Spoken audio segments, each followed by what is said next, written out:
Mode. Connection successful mode. काल कुठपर्यंत आलो होतो आपण?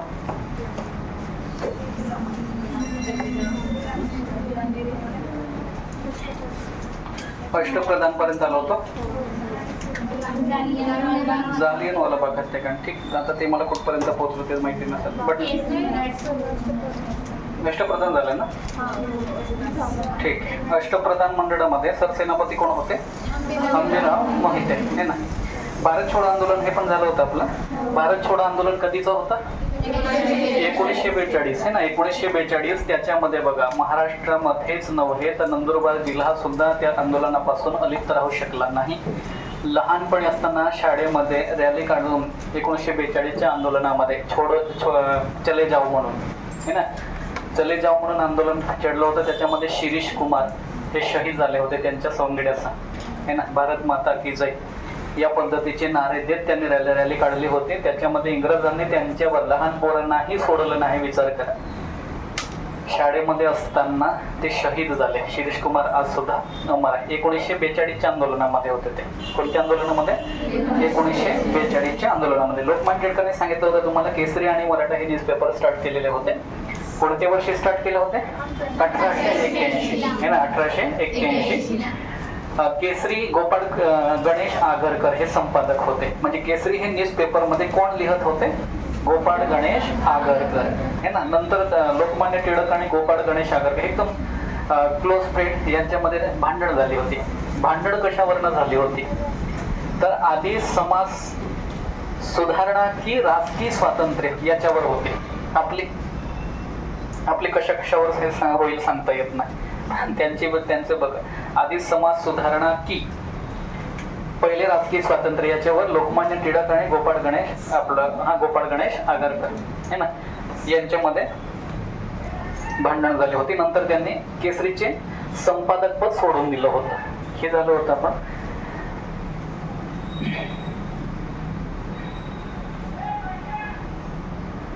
लंडन या ठिकाणी ईस्ट इंडिया असोसिएशन लंडन म्हणजे कुठं आला? इंग्लंड, है ना. ईस्ट इंडिया असोसिएशन ची स्थापना कोणी केली होती? दादाबाई नौरोजी, है ना. दादाबाई नौरोजी. दादाबाई नौरोजी लक्षात ठेवा. Dadabhai Naoroji East India Association कुठं स्थापना करत आहे? इंग्लंडमध्ये. आता भारत देश कुठून चालायचा? पहिले इंग्लंड. कोणाच्या अंडरमध्ये होता? इंग्रजांच्या अंडरमध्ये. इंग्रज कुठले आहेत? इंग्लंड मधले. तिथून देश चालायचा. तर कोणताही निर्णय हा इंग्रजांच्या संसदेमध्ये व्हायचा. इंग्रजांच्या. आता भारताचा संपूर्ण निर्णय 1947 नंतर लगभग 1950 पासून संविधान चालू झालं. तिथून तर पूर्ण निर्णय कुठं होता आपला? दिल्लीला. दिल्लीमध्ये काय आहे? संसद भवन आहे. संसदेमध्ये काय तयार होतात? कायदे तयार होतात. मग जो कायदा तयार झाला त्याचं संपूर्ण भारतामध्ये त्याचं इम्प्लिमेंटेशन करावं लागतं. तसंच पहिले हे केंद्र कोणतं होतं? इंग्लंड. मग भारतीयांच्या समस्या इंग्रजांपर्यंत पोहोचून गेल्या पाहिजे याच्यासाठी ईस्ट इंडिया कंपनीची स्थापना कोण करत आहे? दादाबाई नौरोजी, है ना. तर 1866 साली त्यांनी स्थापन केलेली आहे. कोणत्या वर्षी आहे? 1866 साली. हे लक्षात ठेवा. East India Association Dadabhai Naoroji यांनी केलेले आहे. गुलामगिरी हे पुस्तक कोणी लिहिलेलं आहे? महात्मा गांधी नाही, महात्मा फुले. गुलामगिरी हे पुस्तक कोणी लिहिलेलं आहे? महात्मा फुले. आणि महात्मा फुलेने अजून एक पुस्तक लिहिलं आहे, शेतकऱ्यांचा असूड, है ना.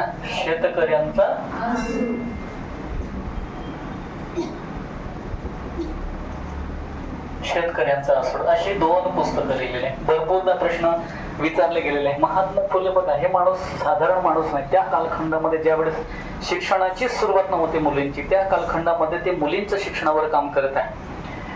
आणि सावित्रीबाई फुले आणि महात्मा फुले यांना मूल नव्हते. दुसऱ्यांची मुलं अनाथ असतील त्या पोरांना स्वतःची मुलं म्हणून सांभाळली त्यांनी, महात्मा फुले यांनी. हे ना, सावित्रीबाई फुले स्वतःचं बाळ नसताना दुसऱ्यांची मुलं स्वतः म्हणून सांभाळली. असे आश्रम पण स्थापन केलेले होते त्यांनी, भरपूर आहे. हे आहे. मग त्यांनी खूप चांगले लेख लिहिलेले आहे. आणि महात्मा फुले स्वतःच्या पत्नीला पण शिकवलं, मी बोललो होतो तुम्हाला, ती भारतातील पहिली शिक्षिका होते. हे ना, मराठी भाषेमधले पहिले साप्ताहिक कोणते? दर्पण. हे ना, पहिले साप्ताहिक मराठी भाषेतील, मराठी पहिले साप्ताहिक. साप्ताहिक म्हणजे काय? लक्षात ठेवा, साप्ताहिक म्हणजे 7 दिवसांनी. साप्ताहिक म्हणजे किती दिवसांनी प्रसिद्ध होते? 7 दिवसांनी. मग हे कोणते होते? कोणते आहे? दर्पण. दर्पण लक्षात ठेवा. आणि दर्पण कोणी लिहिलेलं आहे? आपलं कोणी काढलेलं आहे? कोणी काढलेलं आहे? बाळशास्त्री जांभेकर. भरपूरदा प्रश्न पडलेत. बाळशास्त्री जांभेकर म्हणून आहे ना. न्यूजपेपर पहिले साप्ताहिक. साप्ताहिक म्हणजे 7 दिवसांनी. किती दिवसांनी? 7 दिवसांनी. दैनिक. दैनिक म्हणजे काय? 2 नाही. दैनिक म्हणजे दर दिवशी, प्रत्येक दिवशी. हे ना, डेली म्हणू शकतो आपण. दैनिक म्हणजे प्रत्येक दिवशी. प्रत्येक दिवशी. आता लोकसत्ता प्रत्येक दिवशी येतो आहे, बरोबर आहे ना. मग तो काय झाला? दैनिक झाला. आणि हा साप्ताहिक झाला. पाक्षिक म्हणून माहिती तुम्हाला? पाक्षिक म्हणजे काय? पाक्षिक म्हणजे किती दिवसानंतर येतं? 15 दिवसांनी येते. हे ना, पाक्षिक 15 दिवसांनी येतं. आणि मासिक, मासिक किती दिवसांनी येतं? महिन्यानी येतं. महिन्यानी येतं. आणि त्रैमासिक 3 महिने. 6 महिने. वार्षिकी 1 वर्षाने येतं. हे नेहमी लक्षात ठेवा. म्हणून हे किती दर्पण हे वृत्तपत्र किती दिवसांनी येत असेल बरं? 7 दिवसांनी. हे ना. मग साप्ताहिक दर्पण कोणी काढलं? मराठीतील पहिली न्यूजपेपर आहे, बाळशास्त्री जांभेकर यांनी काढलेला आहे. हे नेहमी लक्षात ठेवा. मुघल सत्तेचा जनक कोण? मुघल सत्तेचा जनक कोण? बाबर. त्यांचा मुलाचं नाव काय आहे? हे ना, हुमायूं. कोण आहे? हुमायूं. पहिला बाबर झाला. बाबरचा मुलगा कोण आहे? हुमायूं झाला. आणि हुमायूंचा मुलगा कोण आहे? अकबर. लक्षात ठेवा, अकबर. बाबरचा मुलगा हुमायूं. हुमायूंचा मुलगा कोण आहे? अकबर आहे. अकबर हा खूप जास्त कालखंड त्यांनी शासन केलं. खूप जास्त कालखंड त्यांनी शासन केलं. फतेपूर सिक्रीची स्थापना कोणी केली हा प्रश्न पडतो. फतेपूर सिक्री याची राजधानीची स्थापना कोणी केली आहे? अकबर आहे. नेहमी लक्षात ठेवा, फतेपूर सिक्री ची स्थापना कोणी केलेली आहे? तर अकबर. फतेपूर सिक्री.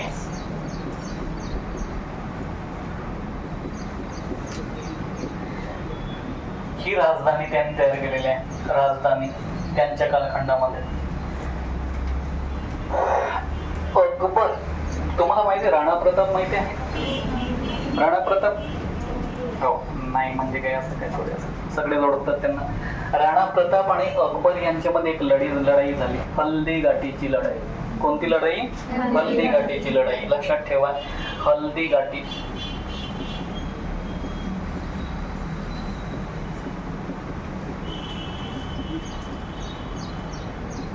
सन 1576 ला हल्दी घाटीची लढाई कोणाकोणामध्ये झाली? अकबर आणि महाराणा प्रताप. महाराणा प्रताप यांचे डायरेक्टली प्रश्न पडलेले आहे.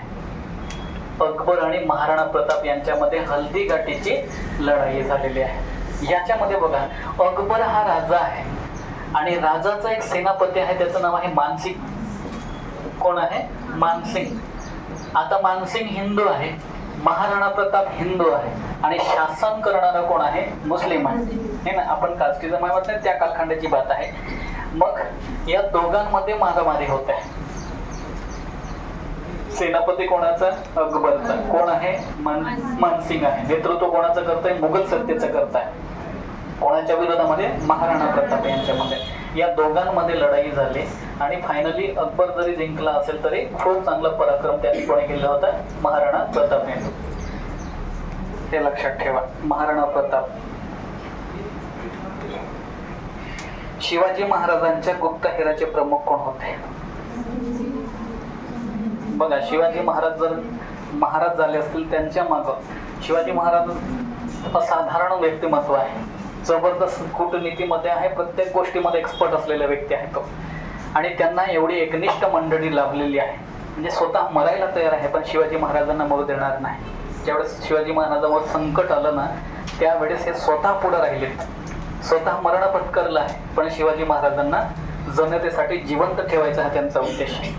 मग एखाद्या ठिकाणी आक्रमण करायचं असेल, एखाद्या ठिकाणी आक्रमण जर का कधी करायचं असेल, मग त्या ठिकाणी पहिले गुप्तचर मंडळी पाठवली जातात, तिकडची टोटल माहिती काढली जाते. आणि टोटल माहिती काढली कारण कुठं विकनेस आहे, कुठं आहे, कुठं अटॅक करू शकतात, कुठं एखाद्या वेळेस सुरतला पण शिवाजी महाराजांनी 2 वेळेस लुटलेला आहे. किती वेळेस लुटलेला आहे? 2 वेळेस लुटलेला आहे. तर 2 वेळेस लुटले तेव्हा बहिर्जी नाईक म्हणून एक व्यक्ती, शिवाजी महाराजांच्या गुप्तहेर विभागाचे प्रमुख, शिवाजी महाराजांचे गुप्तहेर प्रमुख बहिर्जी नाईक, बहिर्जी नाईक आहे गुप्तहेर प्रमुख. नंतर सुरत जरी लुटली असं म्हटलं तरी त्याच्यावर पूर्ण शहानिशा करून घेण्याचं काम कोण करायचं? गुप्तहेर प्रमुख कोण आहे? बहिर्जी नाईक. टोटल माहिती काढायची, वेगवेगळ्या सॉंग करण्यामध्ये ते पारंगत असायचे, ओळखले जात नव्हते. गुप्तहेरचे डिपार्टमेंटचे अध्यक्ष कोण होते म्हणायचं? बहिर्जी नाईक. भरपूर आता हंबीरराव मोहिते कोण? सरसेनापती है ना. आणि आपले बहिर्जी नाईक कोण? गुप्तहेर. भारताची गुप्तचर संघटना कोणती? रॉ. कोण आहे? Raw. RAW. Research analysis wing. Research analysis wing. लक्षात ठेवा, गुप्तचर संघटना आहे भारताची, है ना. दुसऱ्या देशामध्ये काम करते ती. कोणत्या देशामध्ये? दुसऱ्या देशामध्ये काम करते. वेगवेगळ्या देशामध्ये भारताच्या विरोधामध्ये एखाद्या ठिकाणी कूटनीतिकृत्या काहीतरी होत असेल, आतंकवादी असेल, काहीतरी भारतावर अटॅक करणार असेल, त्याची पूर्ण माहिती काढण्याचं कोण काम करतं? रॉ. Research analysis wing. हे लक्षात ठेवा. पाकिस्तानची ISI आहे. पाकिस्तानची काय आहे? ISI म्हणून आहे. भारताची काय आहे? रॉ. ठीक, हे लक्षात ठेवा. अजित डोवाल माहिती आहे तुम्हाला? अजित डोवाल जबरदस्त माणूस, भारताचं रॉ मध्ये काम केलेलं, त्याने रॉचे हेड पण राहिलेले आहे. आता जे ऑपरेशन सिंदूर वगैरे झालेलं आहे बघा, त्याच्यामध्ये मीटिंग नरेंद्र मोदींची सांगली कॅबिनेट मीटिंग होते तेव्हा अजित डोवाल उपस्थित राहायचे. IPS होते सुरुवातीला, इंदिरा गांधींच्या कालखंडापासून तासपर्यंत आहे ते ऍक्टिव्ह. आता वय झालं त्यांचं तरी सुद्धा देशसेवेसाठी तत्पर असलेला माणूस आहे, जबरदस्त. पाकिस्तानमध्ये 4-5 वर्ष राहून आला, पाकिस्तानमध्ये 4-5 वर्ष राहून आले. सगळी गुपित माहिती भारताला पाठवत होते आणि त्याच्यानुसार ऍक्शन होत. एक रवींद्र कौशिक म्हणून एक व्यक्ती झाला, रॉ मध्ये काम करायचे. रवींद्र कौशिक म्हणून आहे, पाकिस्तानमध्ये जाऊन आर्मीच्या भरतीमध्ये सिलेक्शन होऊन मेजर पदापर्यंत चालला गेला. भारतातला गुप्तचर मंडळीचा रॉचे एजंट आहे, रॉचे एजंट आहे. पाकिस्तानमध्ये गेला, तिकडं सगळं शिक्षण घेतलं आणि त्याच्यानंतर भरती निघाली, भरतीमध्ये फॉर्म भरून सिलेक्शन सिलेक्शन झाल्यानंतर चांगल्या पदापर्यंत गेला. आणि एक मोठे जे आर्मी होते त्यांचे मुलीसोबत लग्न पण करून घेतलं आणि त्यांचं बाळ पण आहे ना. नंतर ते सापडून गेले. खूप हाल करून त्यांना मारण्यात आलं होतं, खूप त्रास देऊन त्यांना मारण्यात आलं होतं. पण त्यांना गुप्तहेरचं आपल्या रॉचे एजंटमध्ये सगळ्यात टॉपर कोण असतील तर ते असतील असं म्हणावं लागेल, रवींद्र कौशिक. आर्मीमध्ये घुसून सगळी डाटा माहिती आपल्यापर्यंत पोहोचून द्यायची. हे आहे एनी बेझंट. पाहिला होता आपण एनी बेझंट. भारतीय राष्ट्रीय काँग्रेसचे पहिल्या महिला अध्यक्ष कोण आहे? Any Besant. कोणत्या वर्षीच्या है ना? कोणते अधिवेशन आहे?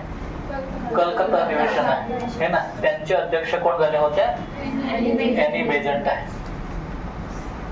एनी बेझंट आहे. एनी बेझंट कोणत्या देशाच्या? हा, इंग्लंडच्या आहे. कुठल्या आहे?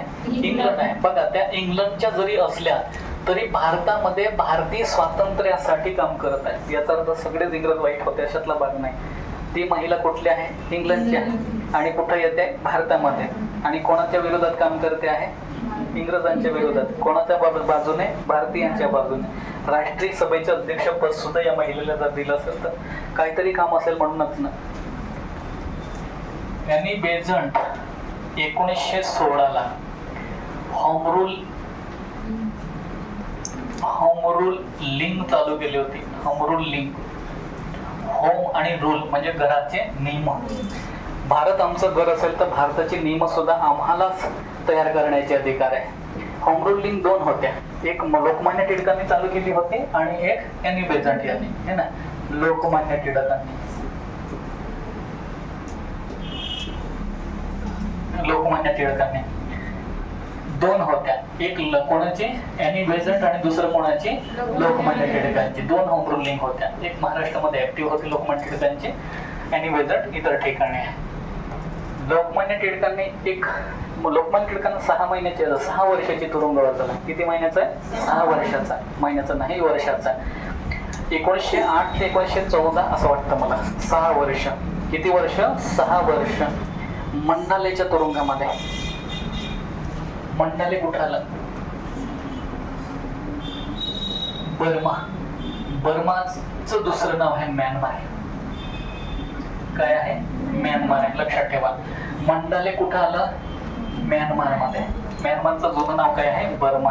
या ठिकाणी मंडाले तुरुंग होता. मला मंडाले नावाची एक जेल होती, त्याच्यामध्ये कोणाला पाठवलं होतं? मी काल पण सांगितलं तुम्हाला, भारतीय असे भरपूर क्रांतिकारक वगैरे असतील त्यांना कुठं दुसऱ्या देशामध्ये पाठवलं जातं.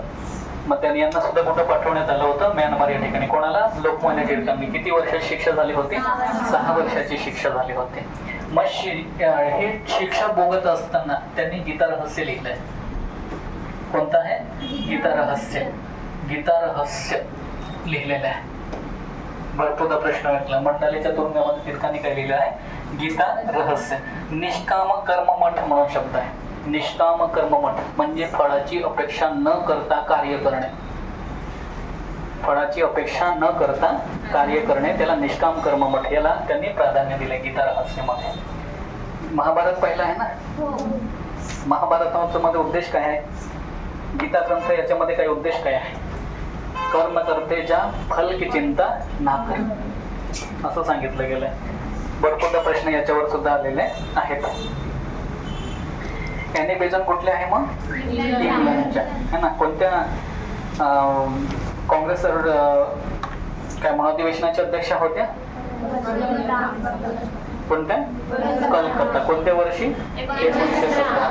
पहिल्या भारतीय महिला कोण ज्या राष्ट्रीय सभेच्या अध्यक्ष झाल्या? सरोजिनी नायडू. कोणत्या वर्षी? 1925 ला. 1925 ला. त्याच्या 1 वर्ष अगोदर महात्मा गांधी होते. बेळगाव. महात्मा गांधी आयुष्यामध्ये राष्ट्रीय काँग्रेसचे एकदाच अध्यक्षपदावर राहिले आणि ते कोणतं होतं? 1924. 1924. कुठं असेल तर बेळगाव. कुठं? बेळगाव, है ना. बेळगाव कुठं आलं तर कर्नाटकात. कुठं आलं? कर्नाटक. आणि कर्नाटकची राजधानी बेंगलुरू.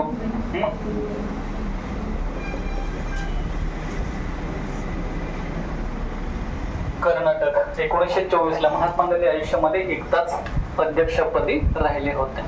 लक्षात ठेवण्यासारखे हा प्रश्न पडलेला आहे, भरपूरदा पडलेला आहे. महात्मा गांधी कोणत्या अधिवेशनाचे अध्यक्ष राहिलेले? एकचदा राहिलेले. नंतर राहिले का? 1924 ला सुद्धा ते असं मला वाटतं की जेलमध्ये होते. चौरी चौरा घटना झाली होती, त्याच्यामध्ये 1920 पर्यंत आंदोलन, महात्मा गांधींनी असहकार आंदोलन चालू केलं होतं आणि त्या कारणे ती घटना घडली होती. 22 पोलीस डेथ झाली होती ना. चौरी चौरा युपी मध्ये घटना घडली होती. मग महात्मा गांधीला दोषी मानण्यात आलं होतं आणि त्यांना जेल झाली होती. जेलमध्ये असताना अध्यक्ष पदावर होते, हे ना. असं असायचं. रामकृष्ण मिशनची स्थापना कोणी केली होती? स्वामी विवेकानंद. झालं होतं आपलं वाटतं ना रामकृष्ण मिशन.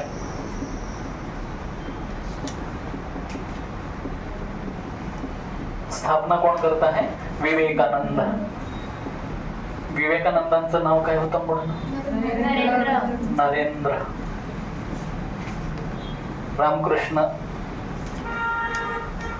रामकृष्ण परमहंस हे कोणाचे गुरु? विवेकानंदांचे गुरु. कोणाचे गुरु आहे?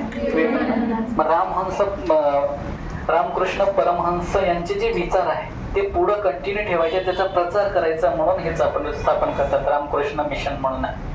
आणि याच्यात कोणी स्थापना केलेली आहे? विवेकानंद, स्वामी विवेकानंद यांनी. आणि एक प्रश्न पण येतो की रामकृष्ण परमहंस यांचं मूळ नाव काय आहे? गदाधर म्हणून आहे. चट्टोपाध्याय रामकृष्ण यांचं मूळ नाव काय आहे? गदाधर चट्टोपाध्याय. MPSC मध्ये प्रश्न होता. गदाधर चट्टोपाध्याय म्हणून आहे.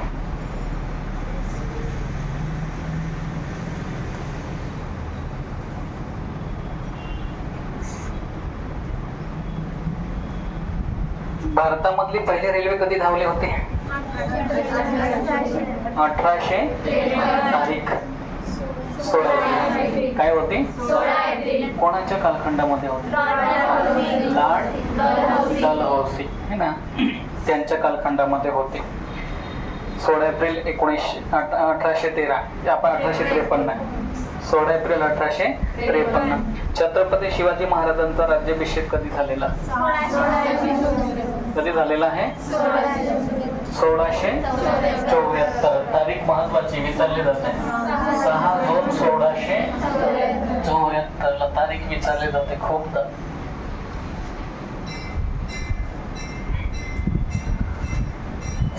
जून 1674 ला है ना राज्याभिषेक झाला छत्रपती शिवाजी महाराजांचा. राज्याभिषेक. शिवाजी महाराजांचे पुत्राचं नाव काय आहे? है ना, छत्रपती शिवाजी महाराज यांच्या पुत्राचं नाव काय आहे? संभाजी महाराज. छत्रपती संभाजी महाराज. असं म्हटलं जातं की वयाच्या 13व्या वर्षी त्यांनी ग्रंथ लिहिले आणि त्याचं नाव आहे बुधभूषण. कोणतं आहे? बुधभूषण आहे. वयाच्या 13व्या वर्षी है ना बुधभूषण. आपण तो अजून पाडेच पाठ करतोय, ते पण होईना. आणि आज पाठ केले पण दुसऱ्या दिवशी खाली है ना. छत्रपती संभाजी महाराज शिवाजी महाराजांचे वारसदार होतात आणि त्यांची जी लेखनशैली खूप उत्कृष्ट होती. त्यांनी वयाच्या 13व्या वर्षी कोणता ग्रंथ लिहिलाय? बुधभूषण. हे लक्षात ठेवा, भरपूरदा प्रश्न विचारला जातो बुधभूषण म्हणून.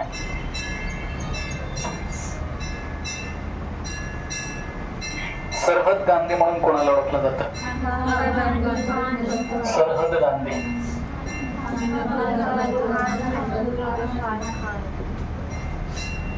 सरहद म्हणजे भारताच्या सीमेला लागून असलेलं तिकडचे गांधी. कोणाला म्हटलं जातं? तर खान अब्दुल गफार खान. खान अब्दुल गफार खान. खान अब्दुल गफार खान. हे लक्षात ठेवा. भारतरत्न पुरस्कार माहिती तुम्हाला? भारतरत्न पुरस्कार देशातील सगळ्यात मोठा पुरस्कार आहे आणि भारतरत्न पुरस्काराची सुरुवात ही 1954 पासून होते. कधीपासून होते? भारतरत्न पुरस्कार कधीपासून चालू होते? 1954. पंचशील तत्वे पण 1954चेच आहे. कोणाकोणामध्ये झाले होते? भारत आणि चीन मध्ये है ना. तर भारतरत्न पुरस्काराची सुरुवात 1954 झाली. तर पाकिस्तान मधला एकमेव व्यक्ती आहे, त्याचं नाव खान अब्दुल गफार खान आहे. यांना कोणता पुरस्कार दिला गेला आहे? भारतरत्न पुरस्कार है ना. भारतरत्न पुरस्काराची सुरुवात 1954 पासून होते आणि त्यांना तो भारतरत्न पुरस्कार हा 1987चा दिला गेला. कोणत्या वर्षीचा? 1987चा पुरस्कार यांना दिला गेलेला आहे. तुम्ही पण असं एखादं काम करा, तुम्हाला पण हा पुरस्कार भेटून जाईल है ना. होईल का? काय काम करणार? राजा राममोहन राय यांनी कोणत्या समाजाची स्थापना केली होती? ब्राह्मो समाज. ब्राह्मो समाज ची स्थापना कोणी केली? ब्राह्मो समाज. राजा राम मोहन राय, राजा राम मोहन राय. ब्राह्मो समाजाची स्थापना, हा प्रश्न सुद्धा भरपूरदा आलेला आहे. तर ब्राह्मो समाजाची स्थापना का केली? कारण त्यांनी धार्मिक सुधारणावादी चळवळ म्हणून धर्माच्या बाबतीत भरपूर तुम्हाला सांगितलं ऑलरेडी. सती प्रथा, जुन्या रूढी परंपरा आधुनिक विचारसरणीवर खाला घालत होते. त्यावेळेस त्यांच्यावर प्रभुत्व निर्माण करणे आणि समाजामध्ये जागरूकता निर्माण करणे धर्मासंबंधी म्हणून त्यांनी कोणती संघटना स्थापन केली किंवा उद्देश स्थापन केलं? त्यांनी ब्राह्मो समाजाची स्थापना केली. याच्यामध्ये आहे धार्मिक सुधारणा. काय आहे? धार्मिक सुधारणा.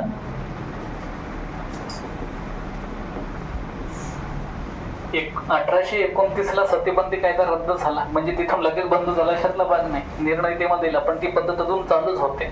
मग त्याला तो परत ग्राउंड बेसवर इम्प्लिमेंटेशन होण्यासाठी वेळ लागला खूप.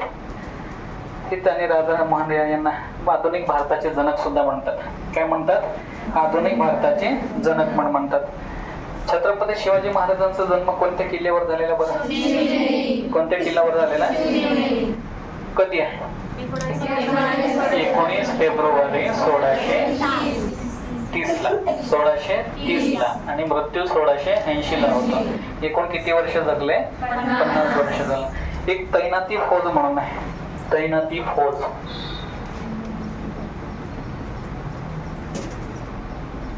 तैनाती फौज आणि जी स्थापना कोणी केलेली आहे? Lord Dalhousie.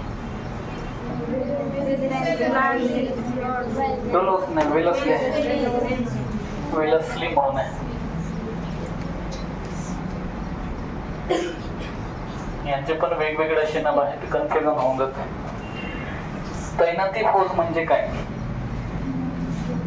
तैनाती फौज म्हणजे या ठिकाणी हा राजा आहे आणि प्रत्येक राजाला काय लागतं? सैन्य लागतं.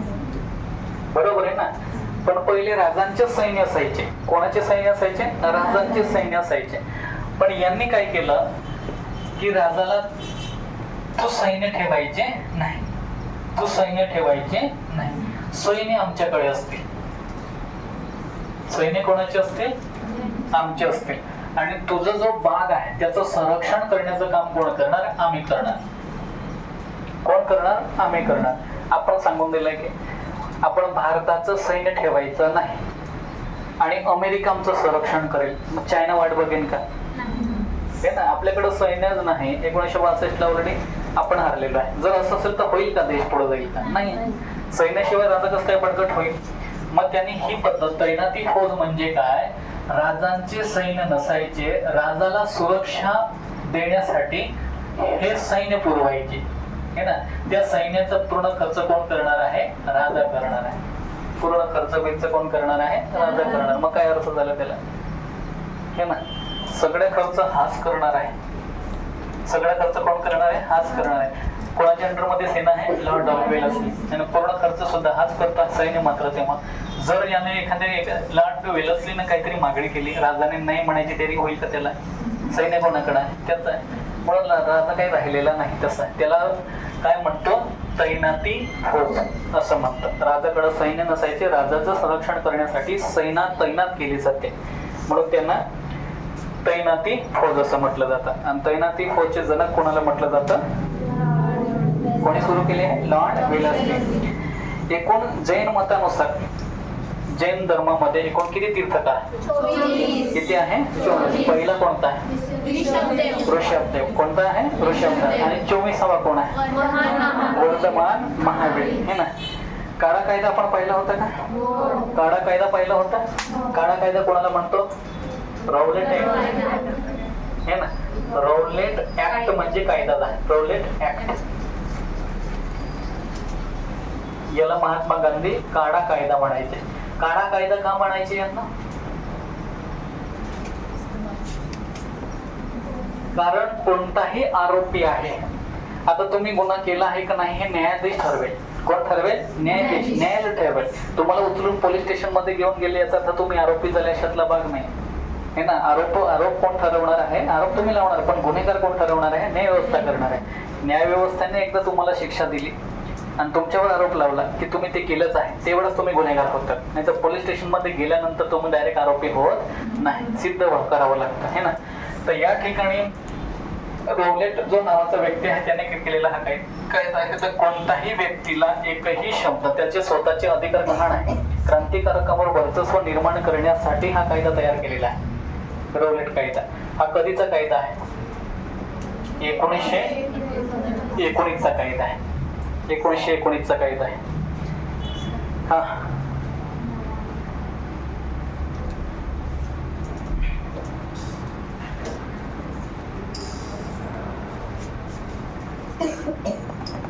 नानासाहेब पेशवा माहिती तुम्हाला? नानासाहेब पेशवा यानं कानपूर मध्ये उठाव केलेला होता त्यांनी. कुठं केला होता? कानपूर कुठं आला? उत्तर प्रदेश मध्ये आला है ना. 1857च्या लढाईमध्ये कानपूरचं नेतृत्व कोणी केलं आहे? नानासाहेब पेशवा. आणि कानपूर कुठं आलं? युपी मध्ये. आणि युपीची राजधानी काय आहे? लखनौ आहे. युपीची राजधानी काय आहे? लखनौ आहे. कानपूर याचं नेतृत्व कोणी केलं आहे? नानासाहेब पेशवा यांनी केलेलं आहे. आणि नानासाहेब पेशवा यांचं मूळ नाव काय आहे हा प्रश्न पण आलेला आहे. दोंडू पंत म्हणून आहे, प्रश्न आलेला आहे याच्यावर. नानासाहेब पेशव्यांचं मूळ नाव काय आहे? दोंडू पंत, हे लक्षात ठेवा. मूळ नाव त्यांना नानासाहेब पेशवा असं म्हणतो. त्यांचं मूळ नाव काय आहे? दोंडू पंत हे आहे ना. आणि नंतर ज्यावेळेस 1857ची जी लढाई हरल्यानंतर 1857 ची लढाई हरल्यानंतर पुढचं जे आयुष्य त्याने नेपाळमध्ये काढलं आहे ना. नेपाळमध्ये काढलं. आणि नेपाळची राजधानी काय? काठमांडू म्हणून आहे. काय आहे? काठमांडू. नेपाळची राजधानी काठमांडू आहे. पुढचं आयुष्य त्यांनी कुठं काढलंय? भारताच्या बाहेर, नेपाळमध्ये.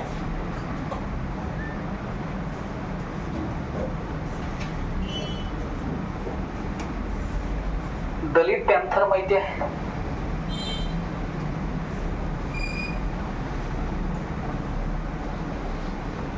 दलित पॅन्थर माहिती आहे का? हो, आज शूद्राज म्हणून एक पुस्तक लिहिलंय. शूद्र कोण होते हे पुस्तक कोणी लिहिलंय? बाबासाहेब आंबेडकर. कोणी लिहिलेलं आहे? शूद्र कोण होते.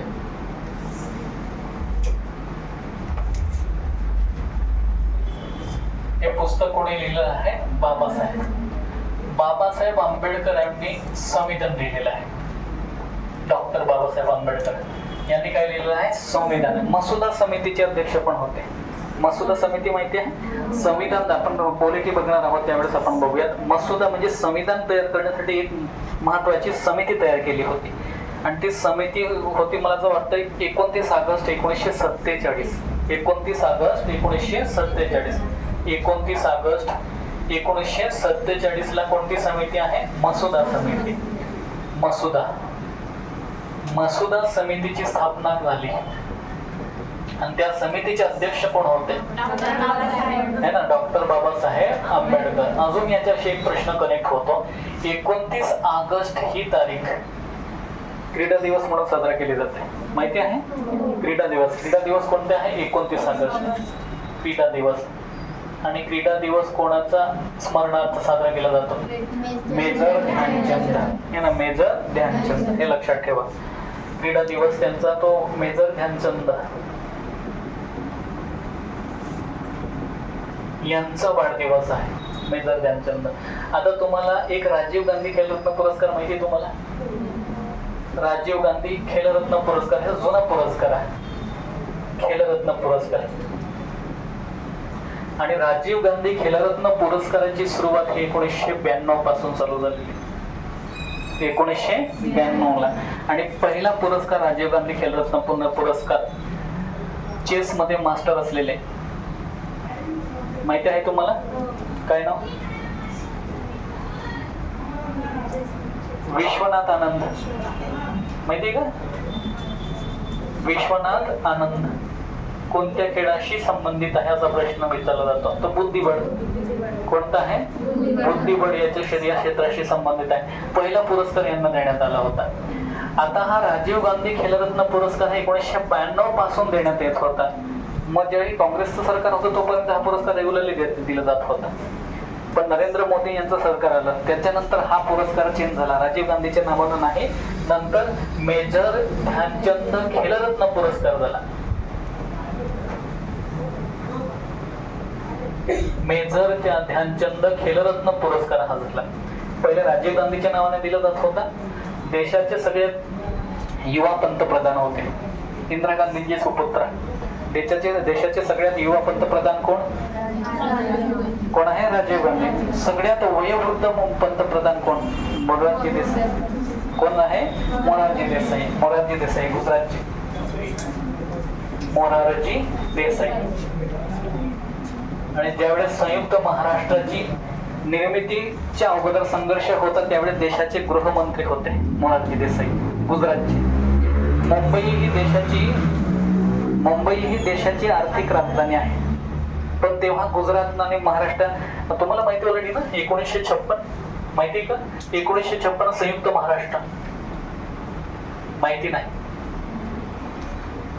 संयुक्त महाराष्ट्र 1 नोव्हेंबर असेल वाटतं मला. 1 नोव्हेंबर 1956 ला संयुक्त महाराष्ट्राची निर्मिती होते. संयुक्त म्हणजे गुजरात आणि महाराष्ट्र दोघं मिळून एकच राज्य निर्माण झालं. दोघांचं मिळून एकच राज्य तयार झालं होतं. मग परत महाराष्ट्रामधली जनता पेटली. मराठी बोलण्यासाठी महाराष्ट्र आमचा हवा याच्यासाठी 4 वर्ष संघर्ष केले. भरपूर संघर्ष करणाऱ्या योद्ध्यांनी प्राणार्पण केला आणि शेवटी 1 मे 1960 ला महाराष्ट्र स्वतंत्र झाला. महाराष्ट्र स्वतंत्र महाराष्ट्र झाला.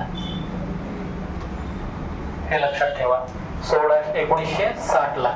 म्हणून आपण या दिवशी सुद्धा झेंडा फडकवत असतो. झेंडे किती वेळ 3 वेळेस वर्षातून किती वेळेस 3 वेळेस. एकदा 15 ऑगस्ट 1947 ला भारत स्वतंत्र झाला म्हणून, दुसऱ्यांदा 26 जानेवारी 1950 ला संविधानाची अंमलबजावणी चालू झाली म्हणून, आणि तिसरा महाराष्ट्र 1 मे 1960 ला निर्माण झाला म्हणून. हे 3 झेंडे वर्षातनं फडकतात. पण आपल्याला काही म्हणत नाही. आपल्याला काय उन्हाळ्यामध्ये झेंडा का फडकतो आपल्याला माहितीच नसायचं. लहानपणी असताना आपल्याला काही थोडीशी चॉकलेट भेटून जाते याच्यामध्ये खूप खुश व्हायचो है ना. झेंडा फडकवला संध्याकाळी उतरवत होते तेवढेच राष्ट्रगीत म्हणून द्यायचं आणि काहीतरी चॉकलेट देतील का हे म्हणून जायचं है ना. याच्यामध्ये लक्षात राहील ना आता बाबासाहेब आंबेडकर. आता बाबासाहेब आंबेडकरांनी संविधान लिहिलं. आर्टिकल नंबर 17 काय म्हणताय? अस्पृश्यता बंदी है ना. अस्पृश्यता बंदी. आणि आर्टिकल नंबर 15 काय म्हणताय? मी भेदभाव करणार नाही. भेदभाव कशावरनं करणार नाही? रंग है ना, रूप असेल, अजून जात असेल है ना, पंथ असेल किंवा धर्म असेल याच्यावरनं मी भेदभाव करणार नाही. हे आर्टिकल नंबर 15 म्हणताय. मग तरी सुद्धा संविधान लागू झाल्यानंतर सुद्धा ह्या गोष्टी चालूच असायच्या है ना. जे गरीब असायचे 3-4 वर्ष आपलं 4 वर्ग म्हटले जाते. सगळ्यात पहिला ब्राह्मण, दुसरा क्षत्रिय, तिसरा वैश्य आणि चौथा शूद्र, असे 4 घटक माणसाचे मानले जायचे. मग शेवटचा जो कोण आहे? शूद्र. म्हणून बाबासाहेब आंबेडकरांनी होतं लिहिलंय बघा, शूद्र कोण होते? खूप आज शूद्रात म्हणून लिहिलेलं आहे पुस्तक त्यांनी. ते वाचायला पाहिजे. याच्यामध्ये तरी सुद्धा ते चालूच होता. म्हणून नामदेव ढसाळ म्हणून एक व्यक्ती जबरदस्त कवी आहे, ऍक्टिव्ह जबरदस्त, नामदेव ढसाळ. नामदेव ढसाळ हे स्वतः काय आहे? कवी. जबरदस्त लिखाण करतात. नामदेव ढसाळ कवी आहेत आणि त्याने दलित पॅन्थरची स्थापना केलेली आहे. काय आहे? दलित पॅन्थर.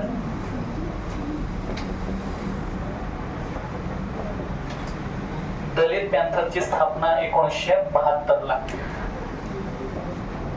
जे मागास वर्ग आहे त्यांच्यावर होणारा अन्याय आहे त्याचं संरक्षण करणं, त्यांच्या साईडने लढाई लढण्यासाठी ही संघटना स्थापन करतात. दलित पॅन्थर. लिखाण पण आहे, भाषाचं वक्तृत्व पण जबरदस्त आहे आणि डेरिंगबाज माणूस आहे, स्वतः कवी आहे है ना.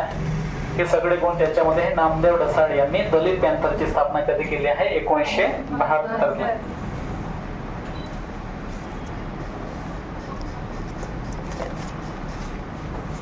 महाराष्ट्रातील मध्यंतरी मध्यकालीन इतिहासामध्ये सातवाहन घराण्यांचं शासन होतं. कोणतं होतं? सातवाहन म्हणून आहे.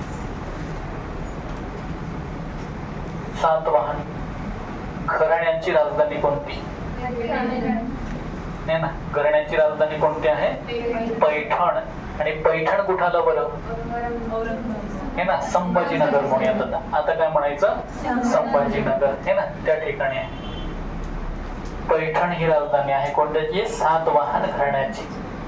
आणि सध्या कुठं आहे? संभाजीनगर. आणि पहिलं जुनं नाव संभाजीनगरचं औरंगाबाद, हे ना, हे लक्षात ठेवा.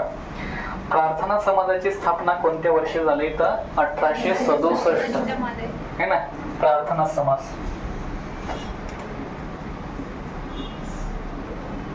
प्रार्थना समाजाची स्थापना 1867 साली. तर कोणी स्थापन केलेली हा प्रश्न येईल. आत्माराम पांडुरंग तर्खडकर. आत्माराम पांडुरंग तर्खडकर आहे. आत्माराम पांडुरंग तर्खडकर. प्रार्थना समाज भरपूरदा प्रश्न विचारले गेलेले याच्यावर सुद्धा आहे. तर त्यांनी बघा ही प्रार्थना समाजाची स्थापना करण्याचं कारण काय आहे? त्यांनी म्हटलं आहे की याचे 2-3 उद्देश आहे. एखादे आपण ठीक आहे आपला क्लास स्टार्ट केला तर काहीतरी उद्देश असेल, तसं एखाद्या संघटनेची स्थापना किंवा एखाद्या समाजाची स्थापना केलेली आहे, एखाद्या मिशनची स्थापना केलेली असेल, त्यांचा काहीतरी उद्देश असतो. याच्यामध्ये त्यांनी सांगितलं याची विचारसरणी काय आहे. तर त्यांनी सांगितलं आहे की एकेश्वरवादी विचारसरणी ठेवा. कोणती आहे? एकेश्वर. प्रार्थना समाजाचा उद्देश काय आहे बघा? एकेश्वरवादी. एकेश्वर म्हणजे काय? एकच देव आहे असं म्हणा. आपण किती म्हणतो? 33 कोटी देव म्हणतो. किती कोटी आहे? 33 कोटी देव म्हणतो. पण प्रार्थना समाज काय म्हणत आहे? एकेश्वरवादी विचारसरणी ठेवा. परमेश्वर हा एकच असायला पाहिजे. आणि त्यांना स्त्रियांच्या शिक्षणाला त्यांनी किंमत दिलेली आहे. स्त्रियांच्या शिक्षणावर भर द्यायला पाहिजे. स्त्री शिक्षण, स्त्री शिक्षण आहे, हे ना.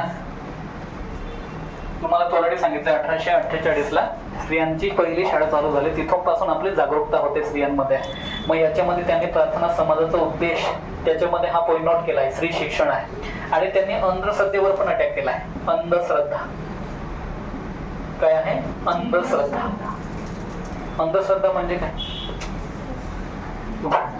तुम्हाला माहिती आहे उलट, हे ना. काय काय असतं? भूत असतो. अजून काय असतं? हो, डाकीण असते. अजून काय असते? चेटकीण असते, हे ना. आणि ती रात्रीच असते. रात्रीच असते. कुठे येते? घरावर बसून येते, है ना. घरावर बसलेली असते. असं श्रद्धा अंधश्रद्धेचा भाग असायचा. तेव्हा लहानपणापासून आपल्या डोक्यामध्ये भीती घातलेली असायची, हे ना. तर अंधश्रद्धा. अंधश्रद्धा.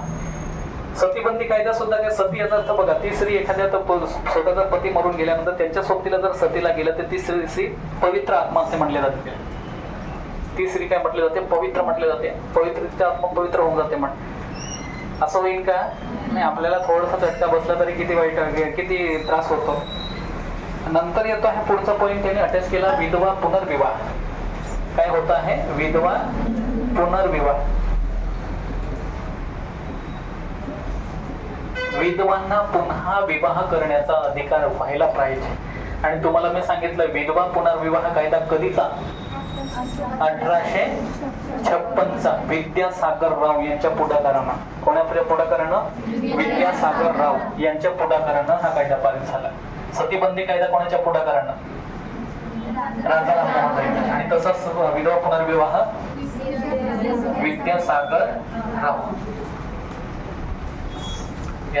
विद्यासागर राव यांच्या पुढाकारानं 1856च्या कालखंडामध्ये. प्रार्थना समाजाची स्थापना कधी झाली? 1867. त्यांचं कोणी स्थापना केली आहे? आत्माराम पांडुरंग तर्खडकर. त्यांनी 4 उद्देश सांगितले त्याच्यामध्ये. पहिला उद्देश काय बोलले? एकेश्वरवादी. परमेश्वर एकच माना, हे ना, एकच माना. दुसरा उद्देश काय बोलले ते? स्त्रियांच्या शिक्षणाचा सन्मान करा, है ना. तिसरा उद्देश काय आहे? अंधश्रद्धा. अंधश्रद्धा ठेवू नका, मानू नका. चौथा काय म्हटलं आहे? ज्या विधवा झालेल्या आहेत, म्हाताऱ्यांसोबत लग्न लावलं जातं जुन्या टायमाला, तर मात्र लवकर चालले गेले. मग स्त्री 12, 13, 14, 15 वर्षाची लग्न होते. 4-5 वर्षाने जर का कधी तो म्हातारा गेला तर ती स्त्री पुढचं आयुष्य कसं काढणार? तर विधवाला सुद्धा पुन्हा विवाह करण्याचा अधिकार असायला पाहिजे. हे त्यांचे प्रार्थना समाजाचे उद्दिष्ट आहे. खूप चांगले पॉइंट आहे.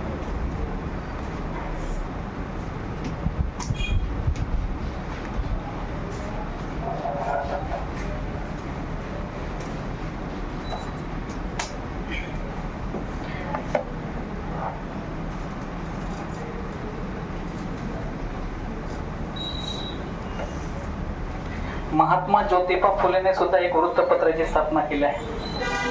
कोणतं आहे? सत्सर म्हणून आहे. वृत्तपत्र स्थापना कोण करतोय? महात्मा फुले, हे ना, महात्मा फुले. आता महात्मा फुले जर का कधी वृत्तपत्र जर काढणार असतील तर त्यांचा उद्देश काहीतरी असेलच ना. ते कशावर काम करत होते सांगा मला?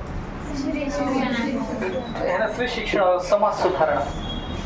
उद्देश आहे त्यांचा समाज सुधारणा, याच्यावर लोकांमध्ये जागरूकता निर्माण करणे. समाज सुधारणा. जुन्या रूढी परंपरा आहे त्यांच्यावर टीका करून त्यांच्यावर काहीतरी सोल्युशन काढणं आहे.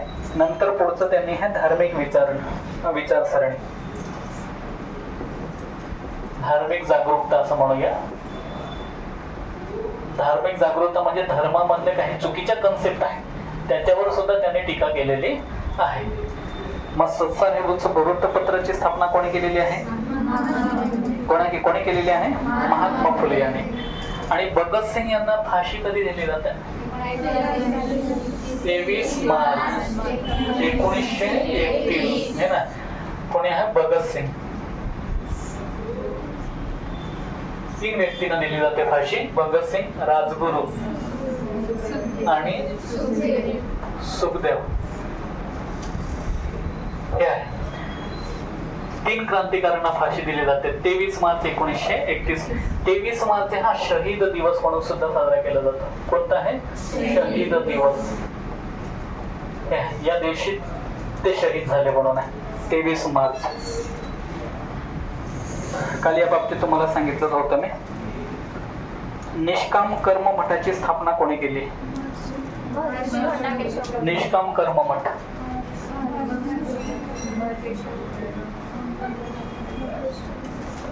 निष्काम कर्म मठ महर्षी त्यांना दिलेली पदवी आहे. दोंडो केशव कर्वे. निष्काम कर्म मठ याचा अर्थ काय होतो? मगाशी सांगितलं होतं तुम्हाला मी. निष्काम कर्म मठ म्हणजे निस्वार्थपणे सेवा करणे, फळाची अपेक्षा न करता, हे ना. त्याला काय म्हटलं जातं? निष्काम कर्म मठ. आपण एखादी कृती करत असेल तर आपण अभ्यास करतोय, हे काम करतोय, पण आपला उद्देश काहीतरी आहे, स्वार्थ आहे ना. नोकरी भेटायला पाहिजे. नोकरी का भेटायला पाहिजे? तर पैसे भेटायला पाहिजे. पैसे का भेटायला पाहिजे? सुखी संसार जगायला गेला पाहिजे. आपण मतलबी आहोत, हे ना. निष्काम कर्म मठ म्हणजे स्वस्वार्थपणा न बघता कर्म करत राहणे, तशी विचारसरणीची पिढी निर्माण करणे, याच्यासाठी निष्काम कर्म मठाची स्थापना केलेली आहे त्यांनी. आणि याची स्थापना ही 1910 ला होते. कधी होते? 1910 ला स्थापना होते निष्काम कर्म मठाची. महर्षी दोंडो केशव कर्वे. महर्षी दोंडो केशव कर्वे यांनी महिला विद्यापीठाची स्थापना सुद्धा केलेली. भरपूरदा प्रश्न पडतोय, खूप एम्प्लिकेशन आहे. महिला विद्यापीठाची स्थापना.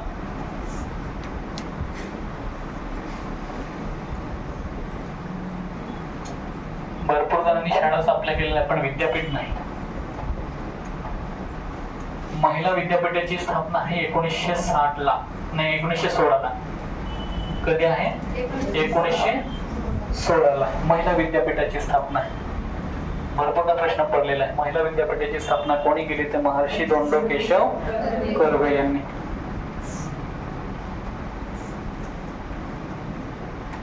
एक येत आहे चिपको आंदोलन म्हणून आहे. माहिती आहे तुम्हाला? मागच्या टायमाला प्रश्न पडला होता. चिपको आंदोलन, चळवळ पण म्हणतात त्याला. चिपको चळवळ आहे. आणि ही चळवळ कुठं सुरुवात झाली होती? उत्तराखंड. कुठं? उत्तराखंड. उत्तराखंड आहे. उत्तराखंडची राजधानी काय आहे? है ना, डेहराडून राजधानी आहे. उत्तराखंडची राजधानी आहे. चिपको आंदोलन उत्तराखंड मध्ये चालू झालं होतं या आंदोलनाचे मेन नेते कोण नव्हते तर सुंदरलाल बहुगुणा म्हणून. भरपूरदा प्रश्न पडलेत, मी पुन्हा पुन्हा सांगेन. सुंदरलाल बहुगुणा. सुंदरलाल बहुगुणा. बघा, चिपको आंदोलन म्हणजे काय आहे की असे भरपूर नालायक असतील. सध्या अजून पावसाळा चालू झालेला का एकदम चांगल्या पद्धतीने नाही. पावसाळा कोणत्या महिन्यापासून चालू होतो? जून महिन्यापासून चालू होतो. अजून चालू झालेला आहे का? खरे तर 7 जून ही पावसाळ्याची तारीख म्हटली जाते, पण आता अजून पत्ता नाही. लक्षात ठेवा, हे कर्म बघतोय माणूस आणि हे जास्त लांब जास्त जगणार नाही. भरपूर जण म्हणतात की जर पृथ्वी नष्ट होऊन जाईल, नालायक का माणूस नष्ट होऊन जाईल, पृथ्वी इथंच राहील. पृथ्वी आतापर्यंत नष्ट झालेली आहे का? बरोबर म्हणतात, झाडं संपली की पृथ्वी नष्ट होईल.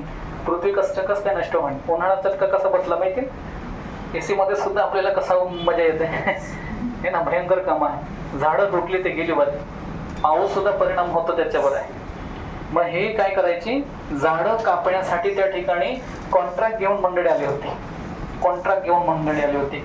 मग ते झाडं तोडू नका याच्यासाठी एक मुलगी, तिच्यापासून सुरुवात झालेली आहे. एक महिला गौरी देवी म्हणून. कोणती देवी आहे? गौरी देवी. हिच्यापासून हे आंदोलन चालू झालं होतं, गौरी देवी म्हणून. आणि एखादं झाड तोडायला आले तर त्या झाडाला आपण असं पकडून घेणे, झाडाला चिपकून जाणे, म्हणजे झाड तोडू द्यायचं नाही. हे महिला मंडळांनी काम चालू केले होते. चिपको आंदोलन म्हणतात. झाडाला चिपकून जाणे, झाड तोडू द्यायचे नाही, हे ना. एवढं त्याला काय म्हणायचं, चिपको आंदोलन आहे. आणि ही सुरुवात कधी 1973 पासून चालू झाली. हे चिपको आंदोलन कधीच आहे? 1973 आहे. हे आहे उत्तराखंड पासून चालू झालंय. खूप चांगलं आहे. तुम्ही पण झाडं लावा, हे ना. पण आपल्याला टाइम पण नाही आहे, खूप बिझी असतो आपण. आपल्याला झाडं लावायची. पहिले लहानपणी असताना मी आंब्याची गोटं वगैरे ठेवायचो, पिशवीमध्ये ठेवायचो, माती वगैरे ठेवून घरामध्येच ठेवायचो. मग मोठे जातात, मग त्या ठिकाणी पावसाळ्याला लावतात, हे ना. आपले झाड आहे 70-80 झाड आम्ही लावून ठेवलेले आहे. तुमचे किती झाडं लावलेले? स्वतःचे? बापाचे नाही आहे का? हो आहे. मला वाटतं आंब्याची झाडं लागलेली असतील, पिकून गेले असतील आंबा. खरंच लावली का ठाऊक?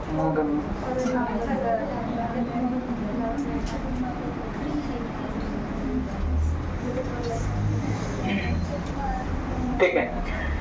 गौरी देवी ते झालं आपलं. राष्ट्रीय काँग्रेसचे दुसरे अधिवेशन, राष्ट्रीय काँग्रेसचे अधिवेशन. पहिले अधिवेशन कुठं आहे? राष्ट्रीय काँग्रेस, हे ना. राष्ट्रीय काँग्रेस. आणि राष्ट्रीय काँग्रेसची स्थापना कधी झालेली आहे? 28 डिसेंबर 1885. कुठं? मुंबई. मुंबईला स्थापन झालं असेल तर पहिलं अधिवेशन सुद्धा कुठं आहे? मुंबईलाच आहे. त्याचे अध्यक्ष कोण होते? त्याचे अध्यक्ष कोण होते? व्योमेशचंद्र बॅनर्जी. अध्यक्ष कोण होते? व्योमेशचंद्र बॅनर्जी. व्योमेशचंद्र बॅनर्जी, है ना. आणि स्थापना कोणी केलेली आहे राष्ट्रीय सभेची? A.O. ह्यूम म्हणून आहे. हो, संतोष असेल सर. संतोष कुठं आहे बघा. ॲलन ऑक्टोविलन ह्यूम, है ना. ॲलन ऑक्टोविलन ह्यूम यांनी कोणाची स्थापना केली आहे? राष्ट्रीय काँग्रेसची स्थापना केलेली आहे. आणि त्याचे अध्यक्ष कोण आहे? व्योमेशचंद्र बॅनर्जी. हे लक्षात ठेवा, सुरुवातीचे. आणि हे पहिलं अधिवेशन झालेलं आहे. पहिलं अधिवेशन झालंय. आता दुसरं अधिवेशन होईल. दुसरं अधिवेशन कुठं झालं आहे? कलकत्ता. कुठं झालेलं आहे? कलकत्ता. सुरुवातीला कलकत्ता म्हणायचं, आता कलकत्ता म्हणतात. सुरुवातीला काय म्हटलं जातं? कलकत्ता म्हटलं, हे ना. त्याचे अध्यक्ष कोण होते? त्याचे अध्यक्ष कोण होते? त्याचे अध्यक्ष कोण होते? दादाबाई नौरोजी.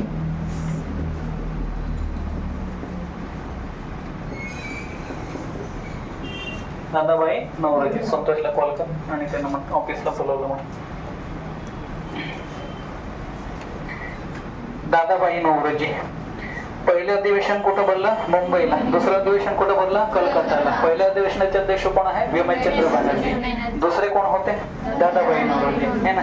आणि तुम्हाला सांगितलं मी मगाशीच, महात्मा गांधी 1924च्या अधिवेशनाचे अध्यक्ष होते. आणि 1924ला कुठं झालेलं आहे? बेळगाव. कुठं झालेलं आहे? बेळगाव. लोकमान्य टिळक हे राष्ट्रीय सभेचे एकदाही अध्यक्ष झालेले नाही. हा प्रश्न बरोबर पडतो. खालीलपैकी कोणती व्यक्ती आजपर्यंत राष्ट्रीय सभेच्या अध्यक्ष पदावर नव्हती? तर म्हणायचं तुम्ही लोकमान्य टिळक हे ना. 1905 पासून ते 1920 पर्यंत जहाल कालखंड राहिला, पण या कालखंडामध्ये सुद्धा ते अध्यक्ष पदावर राहू शकले नाही. एका ठिकाणी होणार होते 1907 नाही 1907 सुरतचं अधिवेशन आहे. कोणतं अधिवेशन आहे? सुरतचं अधिवेशन. याच्यामध्ये राष्ट्रीय काँग्रेसची फूट होते. सुरतचं अधिवेशन होणार होतं आणि त्या सुरतच्या अधिवेशनामध्ये आता बघ, राष्ट्रीय सभेचं दरवर्षी वेगवेगळ्या राज्यामध्ये अधिवेशन व्हायचे, पण एक नियम असायचा की ज्या राज्यामध्ये अधिवेशन भरणार आहे त्या राज्याचा व्यक्ती अध्यक्ष पदावर राहू शकत नाही. हा नियम होता. आणि पहिले गुजरात आणि महाराष्ट्र एकच होता. मग सुरत सुद्धा कुठे आलं? आपल्यामध्ये आलं. लोकमान्य टिळक कुठले आहे? महाराष्ट्राचेच आहे. महाराष्ट्र आणि गुजरात एकच होतं. मग या ठिकाणी ते अध्यक्ष पदावर राहू शकत होते का? मग नाही राहू शकत. हा नियम होता हे ना. त्या ठिकाणी प्रयत्न होता त्यांचा, पण त्या लोकमान्य जहाल आणि मवळ मध्ये फूट झाली होती. सुरत फूट म्हणतात यात हे ना. प्रश्न पडतो याच्यावर सुद्धा बऱ्याचदा. आणि काल पण पहिला पण दांडी यात्रा माहिती? दांडी यात्रा पुसून देतो थोडा.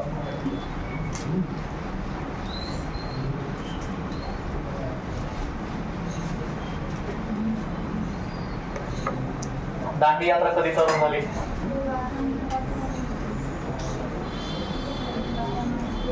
बारा मार्च. कधी आहे? 12 मार्च 1930 ते 6 एप्रिल 1930 हे ना.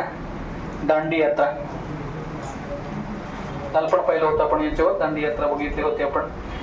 लगभग हे 385 किलोमीटर होता. किती होता? 385 किलोमीटर महात्मा गांधी चालून गेले होते हे ना. एवढा कालखंड लागला त्यांना. दांडी हे लोकेशन कुठं आहे? गुजरात. कुठं आहे? गुजरात. हे लक्षात ठेवा, गुजरात आहे. दांडी हे लोकेशन गुजरात मध्ये आहे आणि गुजरातची राजधानी गांधीनगर आहे. भारतामध्ये सिंहाचं एकच अभयारण्य आहे, गीर अभयारण्य. कोणतं आहे? गीर. ते कुठं आहे? गुजरात मध्ये आहे ना. गुजरात मध्ये आहे.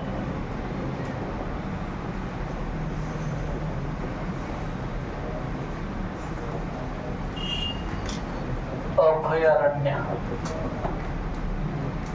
आणि गीर अभयारण्य कशासाठी प्रसिद्ध आहे? सिंह. आता हे लगभग आता नष्ट होण्याचे याच्यावर कमीच राहिले. आता वातावरण तसं राहिलं नाही ना. जंगल बिंगल खाऊन गेले माणसं.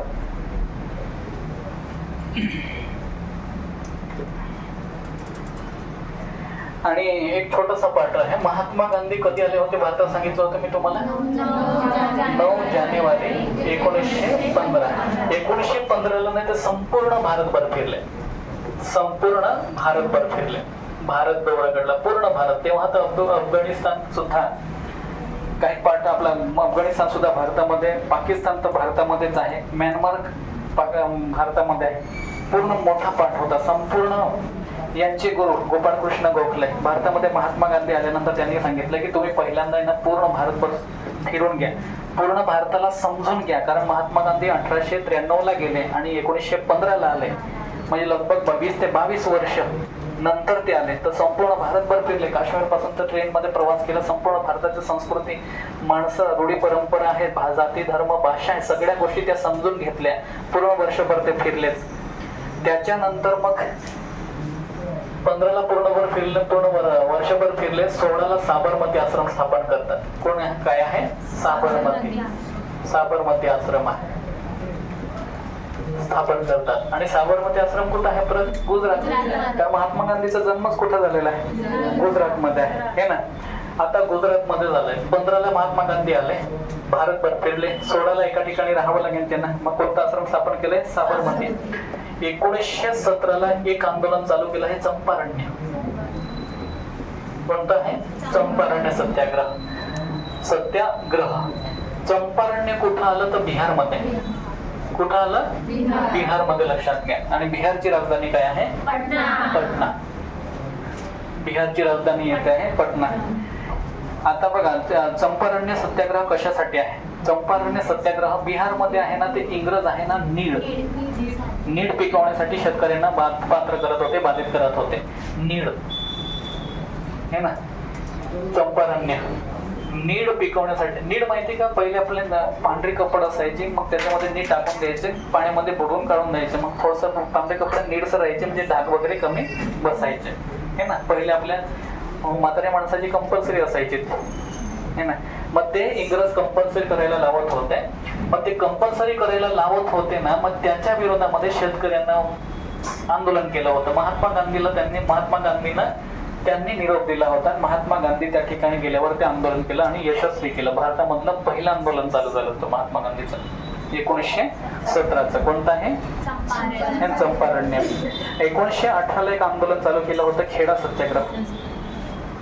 1918 खेडा.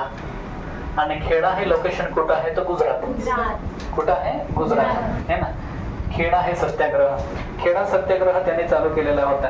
याच्यामध्ये जे शेतकरी आहे, जे उत्पन्न केलं त्याच्यावर टॅक्स जास्त घेतला जात होता. टॅक्स म्हणजे आपलं, तुम्हाला आता सध्या काय घेत आहे? GST, good and service tax म्हटलं जातं है ना, जीएसटी म्हणतात. तसा टॅक्स जास्त घेतला जात होता. मग त्याच्या विरोधात सुद्धा महात्मा गांधींनी आंदोलन केलं. ते सुद्धा आंदोलन यशस्वी झालं होतं. आणि याच वर्षी अहमदाबाद गिरणी कामगार लढा म्हणून आहे सत्याग्रह. अहमदाबाद सत्याग्रह. अहमदाबाद कुठं आला? गुजरात मध्ये. फक्त हा लक्षात ठेवा. कोणता आहे? चंपारण्य. हा कुठं आला? बिहारमध्ये. एवढं लक्षात ठेवायचं. अहमदाबाद गिरणी सत्याग्रह. यामध्ये सुद्धा तिकडचे जे कारागीर आहेत, सत्याग्रह अहमदाबाद गिरणी कामगार आहे. गिरणी कामगार लढा असं म्हटलं तरी चालतं आहे.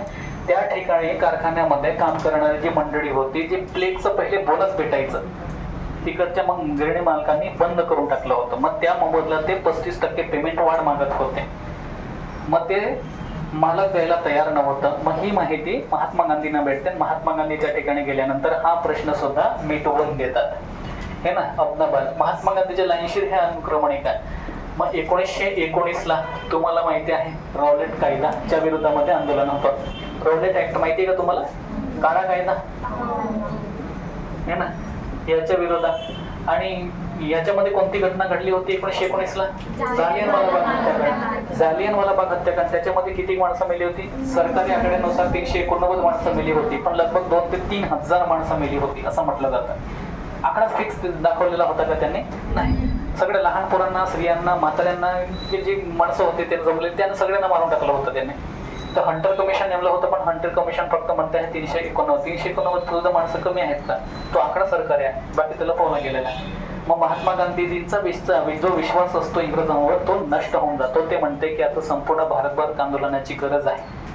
आपण इंग्रजांना हाकलून लावायचं आहे, पण मारामारी करायची नाही आंदोलनाने. जेवढे सांगतो तेवढं काम करा. म्हणून पुढच्याच वर्षी मग कोणता सत्याग्रह चालू झाला होता? 1920ला असहकार. हे लक्षात ठेवा. असहकार आंदोलन चालू झालं होतं 1920ला. आणि 1922ला परत हे सुद्धा अपयशी ठरलं, कारण परत चोऱ्या घटना घडते है ना. हे आपण त्या दिवशी पाहिलं होतं. प्रभाकर नावाचा साप्ताहिक कोणी सुरू केला होता? भाऊ महाजन. प्रभाकर.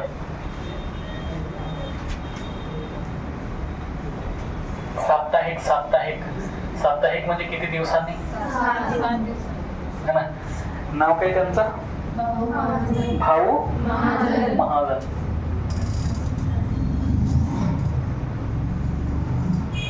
सात दिवसांनी प्रभाकर. 7 दिवसांनी न्यूजपेपर येतो, त्याला काय म्हणणार आपण? साप्ताहिक. आणि कोणी स्थापन केलेलं आहे? भाऊ महाजन यांनी केलेलं आहे. इंडियन ओपिनियन हे वृत्तपत्र कोणी स्थापन केलेलं आहे? महात्मा गांधी. कोणी स्थापन केलेलं आहे? महात्मा गांधी. इंडियन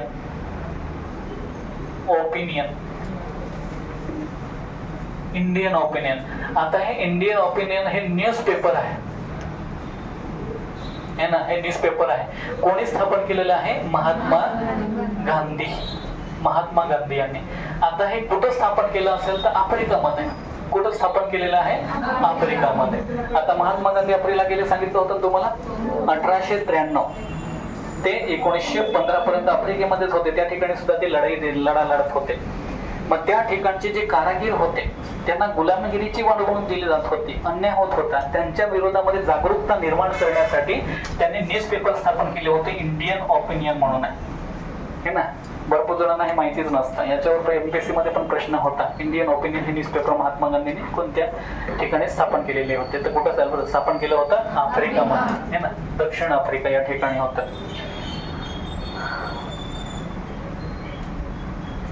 याच्यामध्ये विशेष म्हणजे महात्मा गांधी आफ्रिकेमध्ये गेले तेव्हा त्यांना सुद्धा भेदभाव, जातीभेद याच्यावर कलरवरनं भेदभाव केला. तुम्ही सावळे आहात, आम्ही गोरे आहोत. मग त्यांना क्लास 1 डब्याची तिकीट काढली असून सुद्धा त्यांना सामानासोबत त्यांना सुद्धा बाहेर टाकून देण्यात आलं होतं. महात्मा गांधींचं परिवर्तनाचं ते केंद्र आहे. एखादी घटना आयुष्यात अशी घडते, त्या घटनेमधनं आपलं सुद्धा परिवर्तन होतं. प्रत्येक व्यक्तीच्या आयुष्यामध्ये एखादी घटना अशी घडते आणि त्या घटनेमधनं तो सुधारला तर ठीक आहे ना, तर मरून जाणार पुढं काय आहे. माझ्या आयुष्यामध्ये पण 1921 ची घटना होते. त्याच्यानंतर मग एक शिक्षणाचं काम चालू झालेलं आहे. असं सहज झालेलं नाही हे ना. तर तुमच्याही आयुष्यामध्ये असं होत असेल, चांगली गोष्ट होत असेल तर काही काला तर माहितीच नसतं, असं का होत राहतं ना, असं सांगून पुढे येतो. भेदभाव विरुद्ध त्यांनी याच्यामध्ये जागरूकता निर्माण केली. कोणत्या? इंडियन ओपिनियन म्हणे. सिंधुदुर्गमध्ये 2 किल्ले आहेत शिवाजी महाराजांनी बांधलेले, एक विजयदुर्ग आणि दुसरा सिंधुदुर्ग. 2 किल्ले आहेत, विजयदुर्ग आणि सिंधुदुर्ग. लक्षात ठेवा, विजयदुर्ग आणि दुसरा कोणता आहे? सिंधुदुर्ग. 2 किल्ले शिवाजी महाराजांनी बांधलेले. आज सुद्धा तगडे किल्ले आहेत, आज सुद्धा चांगले किल्ले आहेत, ठीकठाक पोझिशन मध्ये आहेत. आणि आपलं आता सरकारचं जर काढलं तर रस्ता आता बांधला, पावसाळा आला की पुढच्या वर्षी परत वाटतं हा रस्ता कधीच आहे, खूप वर्षापूर्वी बांधलेला, इंग्रजांनी बांधला असेल असं वाटतंय हे ना. भयंकर कामं करतात आपले. तर शिवाजी महाराजांनी त्या कालखंडामध्ये किल्ले बांधले. आज सुद्धा बघायला गेलं तर ठीकठाक आहे ना. आपण जातो पर्यटन म्हणून बांधून बघून येतो. त्या कालखंडामध्ये त्यांनी बांधले. तर त्यांनी सांगितलं एखादा त्यांचं इंजिनियर वगैरे आहे तर कमिशन खाल्लं असेल का त्यांच्याकडनं? हिंमतच होणार नाही. तेच ते इमानदार होते, बेईमान करत नव्हते हे ना. हे 2 प्रश्न पडतात. विजयदुर्ग कोणत्या जिल्ह्यामध्ये आहे? तर सिंधुदुर्ग किल्ला कोणत्या जिल्ह्यामध्ये आहे? सिंधुदुर्ग मध्ये आहे. तुम्हाला अजून एक, वास्को डी गामा कधी आला भारतामध्ये समुद्राच्या मार्गाने? 1498. का आला? पहिले तर माणसं पायी येत होते है ना, पहिले माणसं भूमार्गाने येत होते. Vasco D gamma, Vasco D gamma, Vasco D gamma भारतामध्ये कधी आला? 1498. 1498 आला. तर कुठं पहिल्यांदा? कालिकत म्हणून एक बंदर आहे. कोणतं आहे? कालिकत. आता कालिकत कुठं आलं? केरळ. कुठं आलं? केरळ. केरळची राजधानी काय आहे ना? तिरुवनंतपुरम हे आहे, लक्षात ठेवा. कालिकत किंवा केरळ या ठिकाणी मिरची, मसाल्याचे पदार्थ जास्त आहे. कशाचे आहे? मसाल्याचे पदार्थ जास्त करून आहे.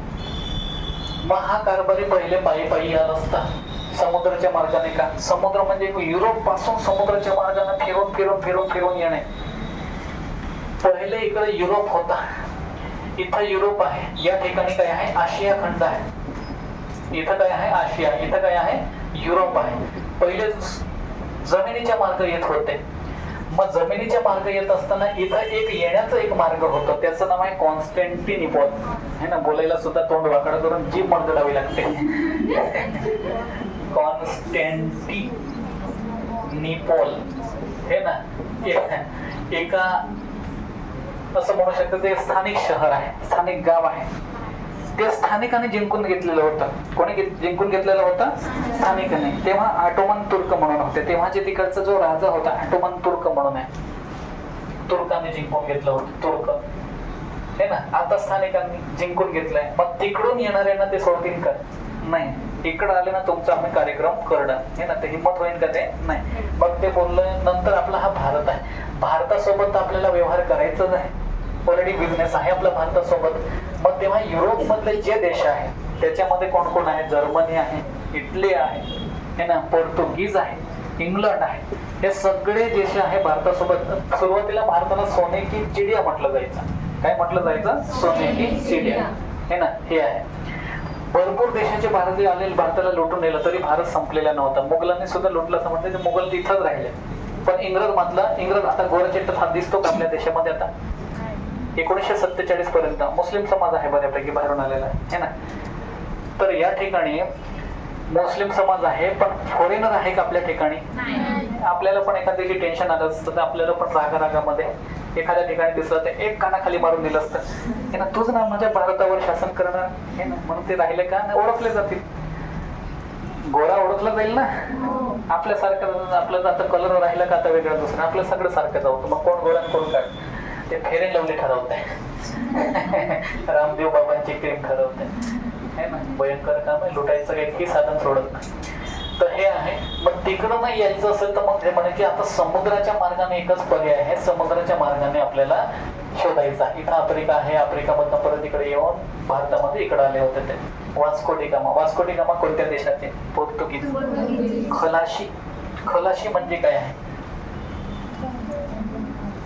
समुद्रामध्ये प्रवास करण्यामध्ये एक्सपर्ट असलेल्या माणसांना आपण काय म्हणतो? खलाशी, हे ना. वास्को डी गामा हे खलाशी आहे, समुद्राच्या मार्गाने खूप आहे. मग असं म्हटलं जातं की भाऊ जे माल आणला होता, आता त्यांनी जास्त करून फॉरेन मधले ज्यांनी काय काय आणलं आहे त्यांनी तर व्यसन आणलेलं, सगळी व्यसनं माहिती आहे आपल्याला. गुटखा, तंबाखू, कॉफीज वगैरे. कॉफीमध्ये काय असतं? कॅफीन पदार्थ असतं. गुटख्यामध्ये काय असतं? निकोटीन, हे ना. गुटख्यामध्ये काय असतं? निकोटीन. आणि कॉफीमध्ये काय असतं? कॅफीन. आणि चहामध्ये काय असतं? टॅनिन. चहाला इंग्रजीमध्ये काय म्हणतो? टी वरनं टॅनिन. कॉफीला आपण कॉफीच म्हणू, तर कॅफीन म्हणून आहे. अजून एक काय राहिलं आपलं मग? तंबाखू मध्ये काय असतं? निकोटीन, हे ना. त्याच्यानं कॅन्सर असं होतं, हे लक्षात ठेवायचं. मग वास्को डी गामा इथपर्यंत आला होता. कुठपर्यंत? तिकडं फिरून आफ्रिकेपर्यंत आला होता. कुठपर्यंत आला होता? आफ्रिकेमध्ये. माहितीच नाही हा भारत बिरत कुठे यार सापडणार नाही. मग त्या ठिकाणी भारतातला गुजरात मधला एक व्यक्ती त्यांना भेटला, अहमद इब्न मजीद म्हणून आहे. अहमद इब्न मजीद म्हणून एक व्यक्ती त्या ठिकाणी भेटला. हे हताश झाले होते, आता काही करायचं नाही तर रिटर्न चाललं जावं असा विचार करीत असताना त्यांना भारतामधलाच एक व्यक्ती व्यापार करण्यासाठी आफ्रिकेला गेला होता ना, त्या ठिकाणी तो व्यक्ती म्हटला. तो म्हटलं की तुला भारत माहिती आहे का? तो म्हटला हो, मी भारतातनं आलेला आहे. ठीक आहे, मला भारत दाखवशील का? हा ठीक आहे, घेऊन.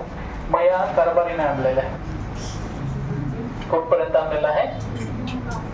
कालिकत पर्यंत. आणि मग या कालिकत बंदरच्या या ठिकाणी एक राजा होता, त्याचं नाव आहे झामोरी. कालिकत बंदरावर शासन करून राजा काय आहे?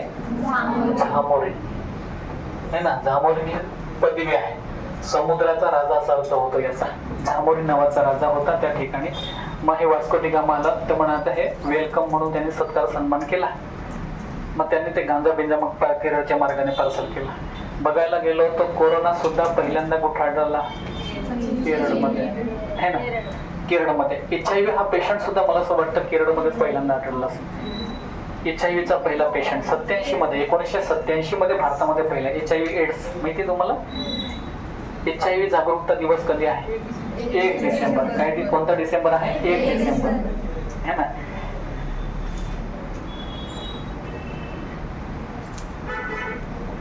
एड्स एक्वायर्ड इम्युनोडेफिशियन्सी सिंड्रोम, है ना. हे लक्षात ठेवा. जागतिक एड्स दिवस काय आहे? 1 डिसेंबर, है ना. जागरूकता निर्माण करायची आहे म्हणून ही तारीख साजरा केली जाते. आणि सगळ्यात सुशिक्षित राज्य कोणतं आहे? सगळ्यात जास्त महिलांची संख्या असलेलं राज्य कोणतं आहे? केरळ, है ना. सुशिक्षित राज्य पण ते आहे. आणि असे काही करोड सुद्धा त्या ठिकाणी पोहोचलेले आहे, कारण तिथं वास्को डी गामा पोहोचलेला आहे, है ना. हे आहे अहमद इब्न मजीद म्हणून तो व्यक्ती या ठिकाणी सापडला. मग त्याला घेऊन या ठिकाणी आला. तर मग इथून मग समुद्राच्या मार्गाचा शोध कोणी लावला असा प्रश्न. भारताचा शोध कोणी लावला हा प्रश्न नाही पडायला पाहिजे. भारताचा शोध तर भारत ऑलरेडी होता, पहिले इंग्रज पण येऊन गेलेले आहे, जुने त्यांनी चालू केलेलं. फक्त ते एक कॉन्स्टँटिनोपल हे शहर आहे. आणि हा मागच्या पद्धतीला प्रश्न पडला होता. हा 1453 ची कहाणी आहे. कदाचित कितीची आहे 1453 ची कहाणी. 1453 मध्ये कॉन्स्टंटिनोपल याने स्थानिकांनी त्या तुर्कांनी ऑटोमन तुर्कांनी जिंकून घेतलेले. मग युरोपवाल्यांना येण्याची संधीच नव्हती. मग त्यांना समुद्राच्या मार्गाने शोध घ्यावा लागला. मग समुद्राच्या मार्गाचा शोध कोणी लावला हा तो म्हणायचं वास्को दी गामा. हे लक्षात ठेवा.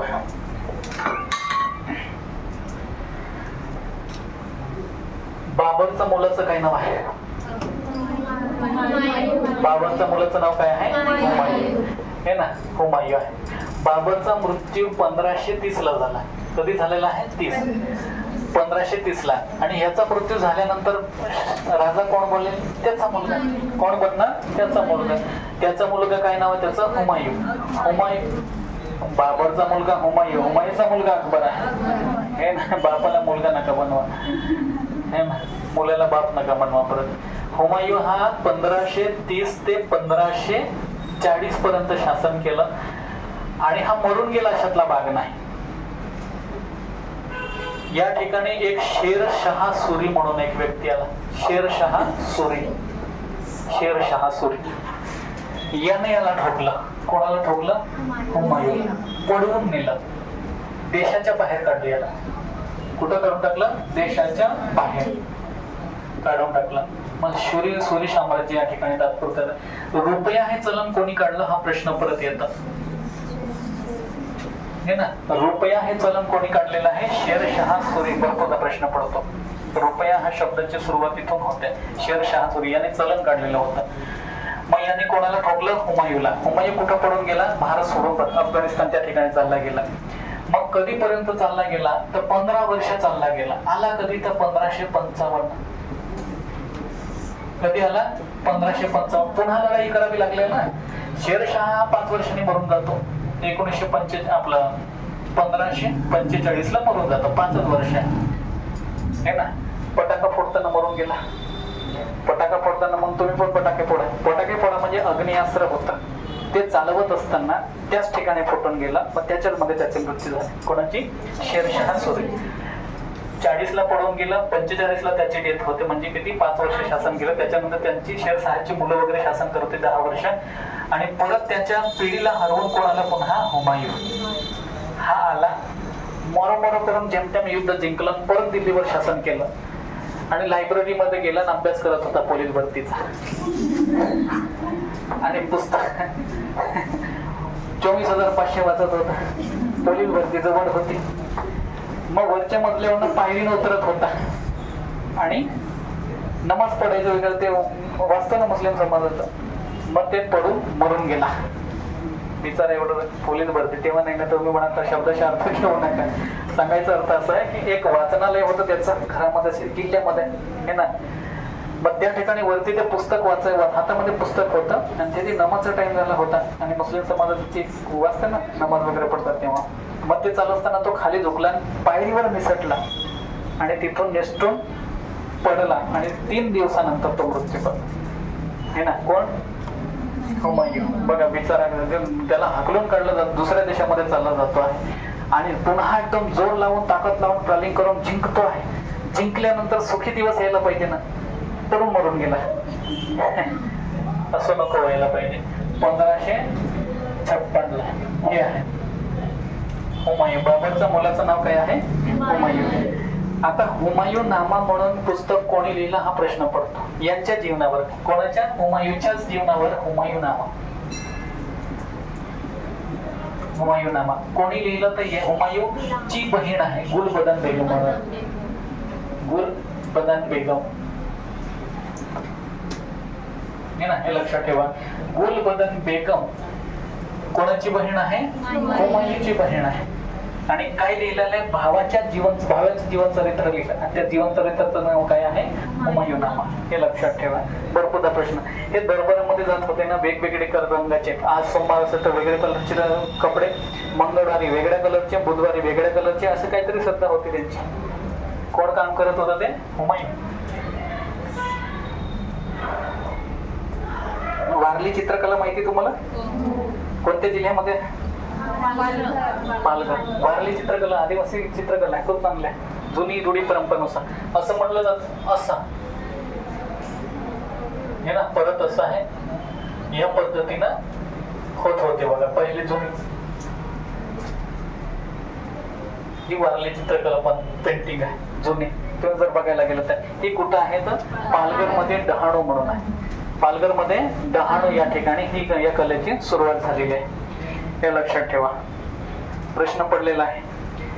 तर वारली चित्रकला कोणत्या राज्यामध्ये आपल्या जिल्ह्यामध्ये आढळते? पालघर. आणि विशेषतः पालघरमध्ये एक डहाणू म्हणून तालुका आहे त्या ठिकाणी आहे. भारतातील पहिले दूरदर्शन केंद्र कोणत्या वर्षी सुरुवात झालेले? 1959. 1959. कुठं तर दिल्ली. कुठं आहे? दिल्ली. दिल्ली देशाची राजधानी आहे. कोणत्या? भारत देशाची, है ना. कोणतं आहे? दूरदर्शन केंद्र. दूरदर्शन केंद्र ची स्थापना कोणत्या वर्षी झालेली आहे? 1959 ला. कोणत्या ठिकाणी? दिल्लीमध्ये. दिल्ली भारताची राजधानी कोणत्या वर्षी झालेली आहे? कोलकाता. इंग्रजांच्या कालखंडात पहिली जुनी राजधानी कोणती? कलकत्ता. 1911 ला कलकत्त्यापासून काय झालेली आहे? दिल्ली.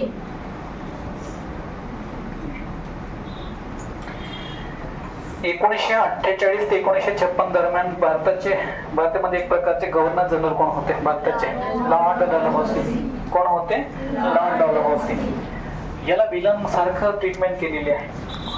1857चं युद्ध याच्या कारणाने झालं असं म्हटलं जातं, पण त्यांनी काही चांगले कामं सुद्धा केलेले आहे. Lord Dalhousie.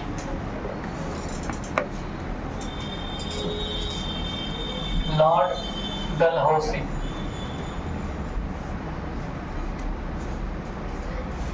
1848 ते 1856 या कालखंडामध्ये ते राहिलेले आहे. युद्ध संपण्याचं चालू होण्याच्या अगोदर सोडून गेले. तर यांनी याच्या कालखंडामध्ये बघा चांगले काम केलेले त्यांनी. 1953 ला तुम्हाला माहिती आहे काय चालू झालेले? रेल्वे त्यांनी चालू केलेले आहे. 1954 ला शिक्षणाचा कायदा. 1954 वुड्स ऍक्ट.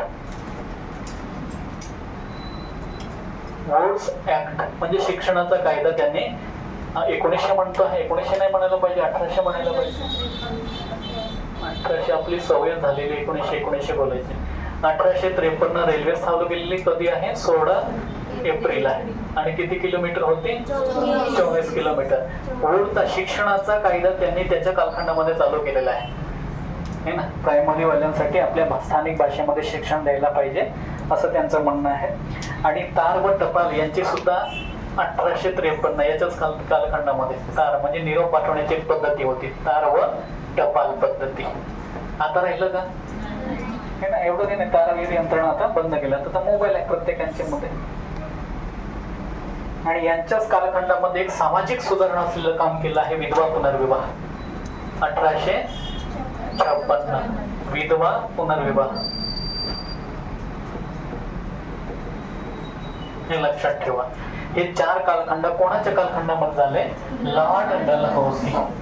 आणि यांनी काय काम केलेलं? यांनी भरपूर राजांची जी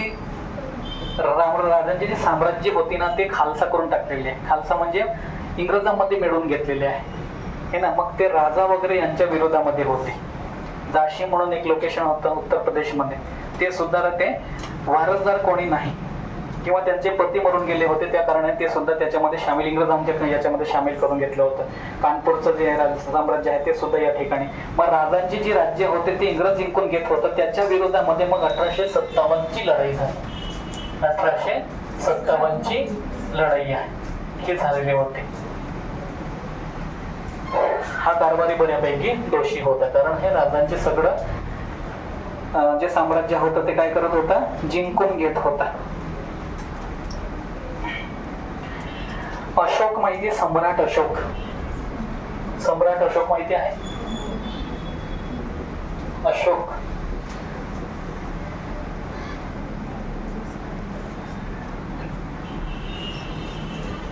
अशोक स्तंभ माहिती आहे तुम्हाला? अशोक स्तंभ म्हणजे काय?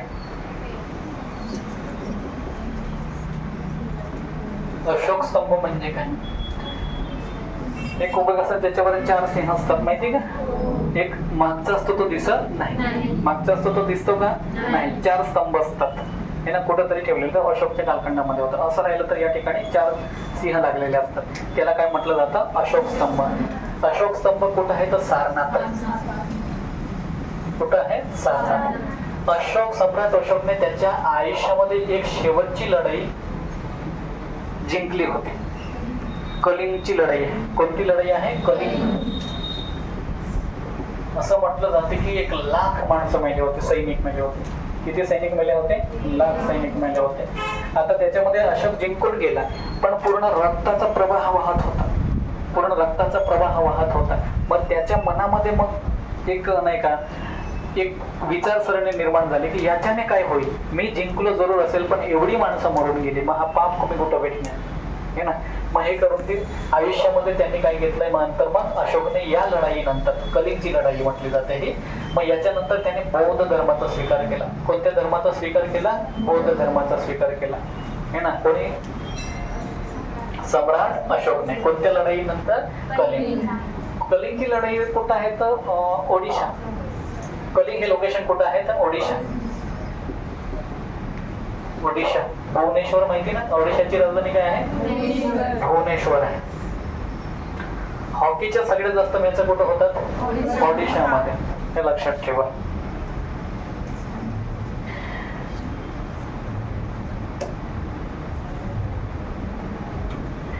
एकूण 1882 ला एक हंटर कमिशन नेमलं होतं. कधी? 1882. कोणतं कमिशन आहे? Hunter commission. कमिशन आहे. हंटर विल्यम हंटर म्हणून आहे. विल्यम हंटर यांच्या अंडरमध्ये एक कमिटी नेमण्यात आली होती. एक कमिटी नेमण्यात आली होती. ती हंटर कमिटी कशावर आहे की भारतामधली जी शाळा आहे, शिक्षण आहे, त्याच्यावर सर्वे करण्यासाठी ही कमिटी नेमण्यात आली होती. कोणती? Hunter commission. कोणते आहे? Hunter commission. कोणाच्या नावाने? बघा, हंटर, विल्यम हंटर यांच्याच नावाने ती कमिटी नेमण्यात आली होती. ती कशासाठी? भारतीयामधले जे शिक्षण आहे त्याच्यावर सर्वे करण्यासाठी ती कमिटी नेमण्यात आली होती. माध्यमिक, प्राथमिक आणि माध्यमिक जे शिक्षण आहे त्याच्यासाठी. मग त्यांनी सांगितले होते शेवटी की महात्मा फुले यांनी ती कमिटी आली होती ना, महात्मा फुले ऑलरेडी शिक्षण क्षेत्रामध्ये काम करत होते. या कमिटी समोर त्यांनी साक्ष दिली होती. त्यांनी सांगितलं होतं की प्राथमिक शिक्षण ही कंपल्सरी आणि सक्तीचं करावं. कंपल्सरी करा प्राथमिक शिक्षण. आज सुद्धा वय वर्ष 7 ते 14 वर्षापर्यंत, वय वर्ष 7 ते 14 वर्षापर्यंत कंपल्सरी शिक्षण असायला पाहिजे असं म्हणतात. माहिती ना? राज्यघटनेमध्ये सुद्धा आहे. आर्टिकल नंबर 21A आणि आर्टिकल नंबर 51A याच्यामध्ये त्यांनी दिलेलं आहे शिक्षणाच्या बाबतीत. पॉलिटी बघू आपण तेवढेच बघू. तर त्यावेळेस भारताचे गव्हर्नर जनरल कोण होते? Lord Ripon. कोण होते? लॉर्ड रिपन हे ना. भारतीय स्थानिक स्वराज्य संस्थेचे जनक कोण हा प्रश्न येतो. स्वराज्य संस्थेचे जनक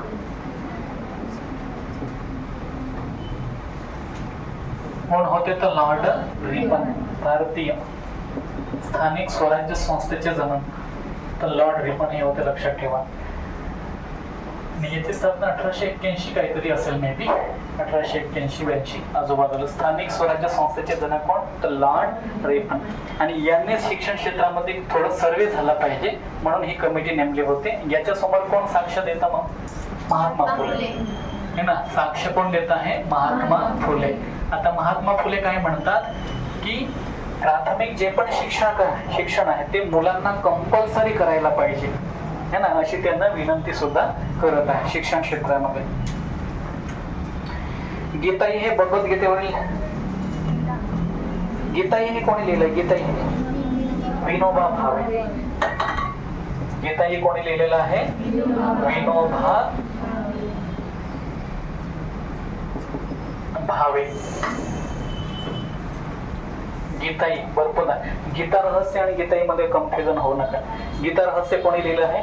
लोकमान्य टिळक मंडालेच्या तुरुंगामध्ये असताना 1911च्या आजूबाजूला त्यांनी लिहिलं, तुरुंगामध्ये असताना. आणि गीताई कोणी लिहिलेलं आहे? विनोबा भावे.